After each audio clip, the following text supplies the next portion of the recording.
Assalamualaikum warahmatullahi taala wabarakatuh. Alhamdulillahirabbil alamin wassalatu wassalamu ala asyrafil anbiya'i wal mursalin wa ala alihi washabbihi ajma'in. Jadi hari ini saya akan membentangkan tentang tajuk Mabadi' Hifz Al-Quran. Jadi hari ini saya tidak keserangan, saya ditemani lagi oleh dua rakan saya iaitu Saya Muhammad Fajrul Izzati Arba'in. Dan saya Syazan Ramalin binti Muhammad Asri. Okey, jadi baiklah. Jadi kami bertiga akan membentangkan bersama-sama tentang apa itu Mabadi' Hifz Al-Quran. Okey, baik.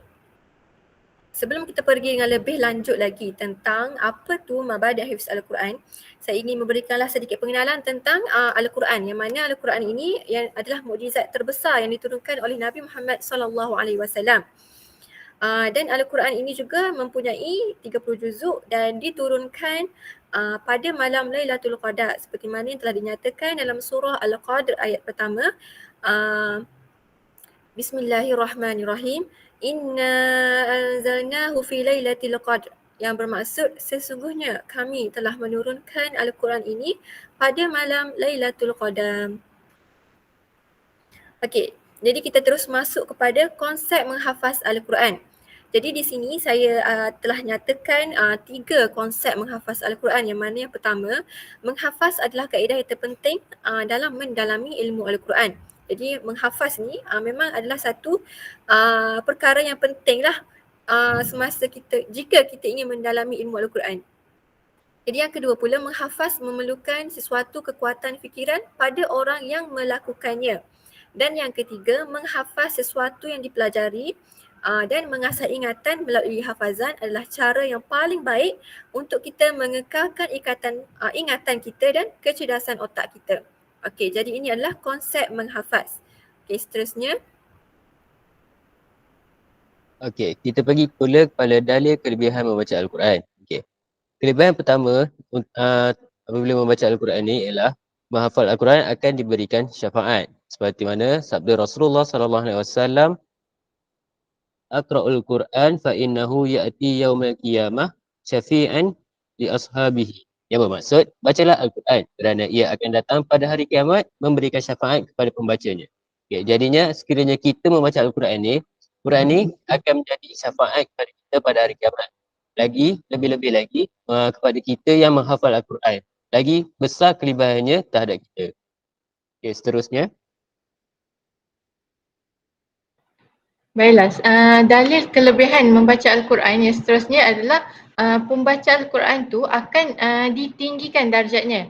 Okey, seperti mana sabda Rasulullah sallallahu alaihi wasallam, yuqalu li sahibil Quran iqra' wartaqi warattil kama kunta turattil fid dunya fa inna manzilatak inda akhir ayah taqra'u biha. Okey, maksudnya akan dikatakan kepada pembaca Al-Quran, bacalah dan naiklah ke darjat yang tinggi serta tartilkanlah sebagaimana kamu mentartilkannya ketika di dunia kerana kedudukanmu pada akhir ayat yang kamu baca.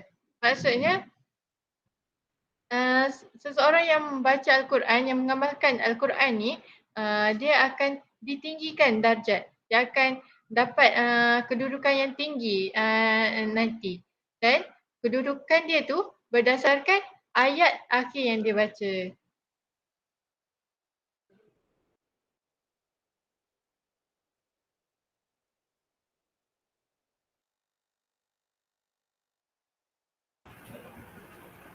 Okey, maafkan saya. Okey, baiklah. Jadi itu adalah antara kelebihan-kelebihan menghafaz Al-Quran. Okey, seterusnya, setelah kita mengetahui kelebihan menghafaz Al-Quran, kita nak tahu pula apa adab-adab ketika kita nak menghafaz Al-Quran. Jadi di sini saya telah nyatakan 7 adab ketika kita menghafaz Al-Quran. Okey, kita pergi kepada adab yang pertama. Okey, adab yang pertama adalah niat. Jadi niat menurut bahasa ialah qasad, iaitu tujuan hati ataupun iradat, iaitu kehendak hati. Menurut istilah syarak pula, niat ialah tergerak hati kepada sesuatu pekerjaan untuk mencari keredaan Allah dan menyatakan perasaan tunduk dan patuh kepada perintah Allah. Sebagai contoh, kita duduk di dalam masjid kerana kita nak beriktikaf dan berehat adalah sama. Okey, maknanya duduk dalam masjid kerana beriktikaf dan berehat sama sebab kita duduk dalam masjid. Tapi yang membezakannya adalah niat. Jadi amal yang memerlukan kepada niat ialah segala amal atau perbuatan syarak yang hendak ditunaikan. Orang yang ingin menghafaz Al-Quran memerlukan kepada niat yang ikhlas kerana Allah dan bukannya mengharapkan pujian manusia semata-mata.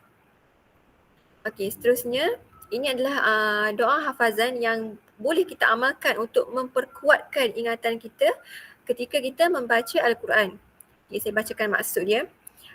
Ya Allah, pancarkanlah cahaya kitabmu kepada pandanganku dan lapangkanlah dengannya dadaku. Gunakanlah dengannya badanku, mudahkan sebutan lidahku dan kuatkanlah ingatanku. Dan segerakanlah dengannya kefahamanku dan kuatkanlah dengannya azamku dengan daya dan kekuatanmu. Bahawasanya tiada daya dan upaya melainkan denganmu, wahai Tuhan yang Maha Pengasih. Jadi ini adalah antara doa-doa hafazan yang mana kita boleh baca doa ni untuk kita memperkuatkan ingatan kita, untuk kita senang nak ingat ayat-ayat Al-Quran. Okey, seterusnya. Okey, seterusnya kita pergi pula kepada motivasi dalaman. Okey. Yang pertama ialah surah An-Nahlu ayat 68 yang bermaksud, dan kami turunkan kamu Al-Quran menjelaskan tiap-tiap satu menjadi hadiah, petunjuk serta membawa rahmat yang bagi orang Islam. Jadinya bagi pembaca-pembaca Al-Quran dan juga penghafal Al-Quran, Al-Quran ini merupakan satu petunjuk dan juga hadiah dan juga rahmat dan membawa berita yang gembira kepada pembaca dan juga penghafaz. Sekiranya mereka menghafaz dan juga membaca Al-Quran, jadinya mereka dapat tahu berita gembira yang disampaikan oleh Allah kepada kita yang tidak kita ketahui selama ini. Okay. Yang kedua, menurut Ibn Sina, mula ajarkan anak-anak dengan pengajaran Al-Quran untuk melengkapkan anak-anak kecerdasan fizikal dan dengan Al-Quran ini, anak-anak kita juga akan menjadi cerdas fizikalnya dan juga mental dia. Sama ada ingatan ataupun jasmani. Seterusnya. Seterusnya ialah ketekalan pada resam Usmani. Ketekalan ini bermaksud kepercayaan, keteguhan tentang resam Usmani. Mushaf Usmani ni adalah mushaf atau naskah Al-Quran yang ditulis pada zaman pemerintahan Khalifah Utsman bin Affan. Kaedah penulisan kalimah Al-Quran telah dikesan oleh ulama yang dikenali sebagai kaedah resam Usmani. Jadinya kaedah resam Usmani ini telah dipakai oleh kita pada kini lah, untuk kini kita memakai Al-Quran kaedah resam Usmani. Bagi kaedah resam Usmani ini, ia membicarakan tentang cara menulis untuk memelihara pengucapan huruf dari segi lafaz, huruf asal dan ilmu yang membahaskannya. Seperti mana yang kita lihat dalam Al-Quran resam Usmani, terdapat warna bagi setiap tajwid yang ada dalam Al-Quran serta baris bagi kita menyebut perkataan yang sebenar dalam Al-Quran tersebut. Baiklah, seterusnya. Baiklah, seterusnya kita pergi pada adab membaca dan menghafaz Al-Quran, iaitu tahsin sebutan. Okey, seperti mana yang kita tahu, Al-Quran ni menggunakan huruf-huruf hijaiyah, iaitu menggunakan bahasa Arab. Okey, jadi huruf-huruf hijaiyah ni dia mempunyai sesetengah huruf hijaiyah mempunyai sebutan yang hampir sama. Jadi kita bila nak baca Quran tu, kita kena perlu mengenal pasti makhraj dan sebutan sesuatu huruf tu. Kerana makhraj dan sebutan sesuatu huruf tu yang membezakan huruf-huruf tersebut. Jadi kita perlu belajar ilmu tajwid. Kerana ilmu tajwid ni adalah lambang keagungan kitab Al-Quran. Dan hukum mempelajari ilmu tajwid ni adalah fardu kifayah dan hukum mengamalkan ilmu tajwid ni fardu ain. Jadi memang sangat penting bagi kita untuk belajar ilmu tajwid kerana untuk memelihara kesalahan dalam membaca Al-Quran. Sebab kalau kita tak belajar ilmu tajwid, kita tak tahu tentang tajwid, kita tak tahu hukum dalam Al-Quran, kita tak boleh nak menjaga kesalahan semasa membaca Al-Quran. Baiklah, seterusnya. Okey. Adab yang lain iaitu kita perlu tengok waktu dan tempat untuk menghafaz tu. Okey. Antara waktu yang sesuai untuk kita menghafaz adalah pada waktu yang tenang. Contohnya waktu pagi, okey. Dan sebelum tidur. Okey, pada waktu pagi ni amalan menghafaz ni dapat bantu mengekalkan ingatan bagi ayat yang dihafaz. Dan seterusnya sebelum tidur. Okey, para penghafaz biasanya boleh menghafaz beberapa potong ayat sebelum tidur. Masa tu kita rasa macam tenang. Jadi bila kita hafaz sebelum tidur, benda tu akan mudah kita ingat. Dan esok tu kita masih boleh ingat lagi. Dan antara waktu lain yang sesuai juga adalah sebelum ataupun selepas solat. Okay. Jadi kalau kita nak pilih tempat menghafaz tu, kita kena cari tempat yang sesuai, yang bersih dan sebagainya. Jadi jangan kita pilih tempat yang berunsurkan maksiat dan bernajis untuk menghafaz. Jadi itu antara adab-adab untuk menghafaz dan membaca Al-Quran.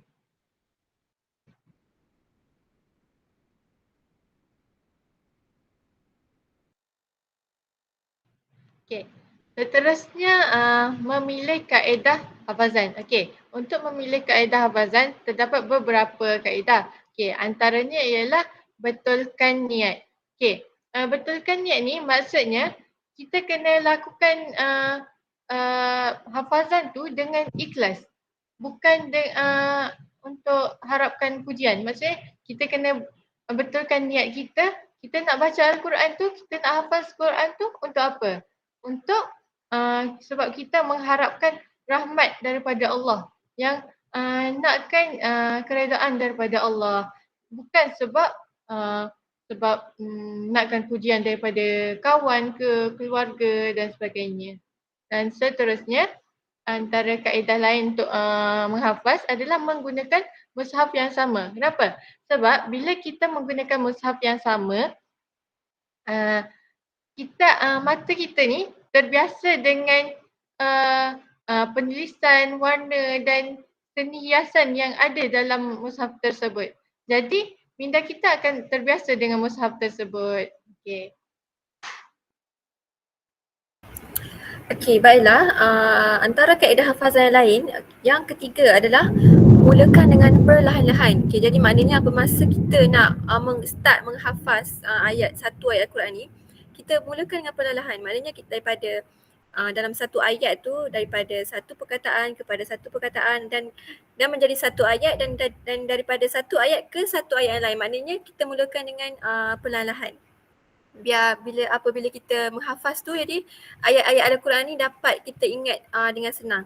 Okey, jadi seterusnya adalah kita menulis semula ayat-ayat yang kita hafaz.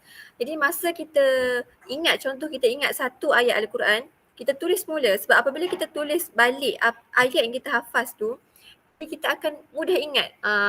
Contoh macam wa asirru qawlakum, kita betul wa asirru qawlakum awijharu bi. Jadi maknanya kita nampak dan kita akan jadi cepat ingat.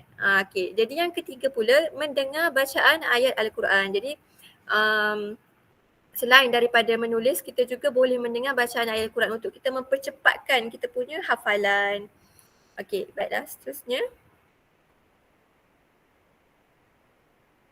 Okey, baiklah. Seterusnya kita mengulang bacaan di hadapan kawan. Okay. Bila kita mengulang bacaan di hadapan kawan, kita dapat mengetahui di mana sebutan kita salah, tajwid kita salah. Okey, apabila terdapat kesilapan terhadap bacaan kita tu, kawan ni ataupun sahabat ni dia akan membetulkan kesilapan kita tu. Jadi apabila kesilapan tu diperbetulkan oleh kawan, jadinya kita akan terus ingat kesilapan yang kita telah lakukan dan telah ditegur oleh kawan kita. Jadinya bacaan kita lagi tepat dan lagi baiklah. Dan juga kita pun terus ingat di mana kesilapan yang telah kita lakukan. Okay. Dan yang terakhir ialah mengulang hafazan di dalam solat. Okey. Seperti mana yang kita tahu, apabila kita membawa surah hafazan yang kita hafaz tu di dalam solat, maknanya secara tidak sengaja surah tersebut akan melekat di dalam pemikiran kita, melekat dalam ingatan kita. Oleh kerana apabila kita solat ni, kita telah mencabar diri kita untuk membawa surah hafazan yang kita kurang yakin tersebut di dalam solat di hadapan jemaah-jemaah lain. Jadinya di situ apabila kita telah membacakan surah tersebut, maka kita akan lebih yakin terhadap hafalan kita terhadap surah tersebut. Okey. Seterusnya. Okey, jadinya kesimpulan bagi tajuk kami ini adalah sebagai penghafaz Al-Quran, adab merupakan perkara utama yang perlu ditekankan oleh seorang penghafaz kerana Al-Quran merupakan kalam suci Allah yang terkandung segala perkara di dalam. Okey, seperti mana yang kita pernah dengar, al-ilmu bila amalin kasyajara bila samarin.